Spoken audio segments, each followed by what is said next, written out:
Hello everyone, class 7th Heritage Math exercise 14.1 question number first of A.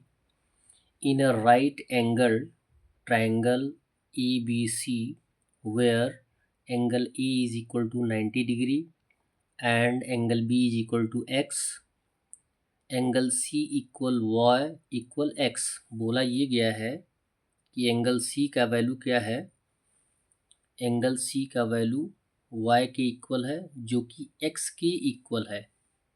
It means बात समझ में आ रही है कि एंगल ए जो है वो अगर 90 डिग्री है तो एक्स और वाई दोनों सेम है। जब यहाँ पे दिया गया है कि यदि एंगल सी वाई के इक्वल है तो वाई जो कि एक्स के इक्वल है, तो आपको एक्स और वाई का वैल्यू फाइंड आउट करना है। Then what will be the value of angle B and angle C. Angle B और एंगल सी का वैल्यू फाइंड आउट करना है। एंगल ए का वैल्यू दिया गया है। On the basis of sum of the property of a triangle, आप जानते हैं कि किसी भी ट्राइंगल के तीनों एंगल्स का योग जो होता है वो 180 डिग्री आता है। तो यहाँ पे हम लिख सकते हैं एंगल ए plus angle B plus angle C equal कितना 180 डिग्री। सो एंगल ए का वैल्यू 90 डिग्री दिया गया है प्लस बी का वैल्यू एक्स है, और जबकि वाई का वैल्यू भी एक्स के इक्वल है तो हमने एक्स मान लिया है, इक्वल हो जाएगा 180। एक्स प्लस एक्स हो जाएगा 2x, 92 को ट्रांसफ़र कर देंगे तो माइनस आ जाएगा। तो यहाँ पे आ जाएगा 180 माइनस 90 कितना आ जाएगा 90, और 2 को ट्रांसफ़र कर देंगे तो एज ए डिवीज़न आएगा तो x का वैल्यू आ जाएगा 45 डिग्री। और जबकि x जो है y के इक्वल है और y जो x के इक्वल है तो y का भी वैल्यू कितना आ जाएगा 45 डिग्री आ जाएगा। तो a का वैल्यू 90 डिग्री, b का वैल्यू 45 डिग्री, c का वैल्यू 45 डिग्री।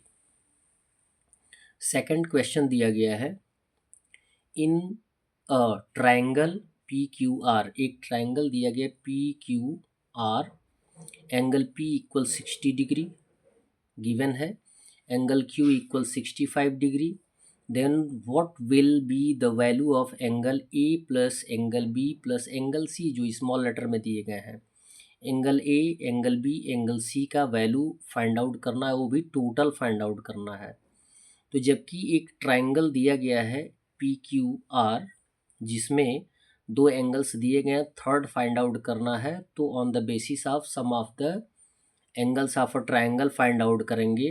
तो यहाँ पे लिखेंगे angle P, angle Q, angle A equal हो जाएगा 180 डिग्री, यही। तो लिखेंगे एंगल ए प्लस कितना है ऑलरेडी 60 प्लस 65 इक्वल हो जाएगा 180। तीनों एंगल्स दिए गए हैं, तीनों एंगल्स का योग कितना आना चाहिए 180 डिग्री आना चाहिए। तो एंगल ए इक्वल हो जाएगा यहाँ पे 60 प्लस 65 कितना हो जाएगा 125। इसको ट्रांसफ़र कर देंगे तो माइनस हो जाएगा। तो एंगल ए इक्वल हो जाएगा 180 माइनस 125, माइनस कर देंगे तो एंगल ए का वैल्यू आ जाएगा 55 डिग्री। यदि एंगल ए का वैल्यू 55 डिग्री आएगा तो एंगल बी का भी वैल्यू कितना आ जाएगा 55 डिग्री आएगा, on the basis of vertically opposite angle के आधार पर। दो एंगल हमें पता चल गया। और यहाँ देखें ये Q और S जो है ये क्या है, सीधी रेखा है।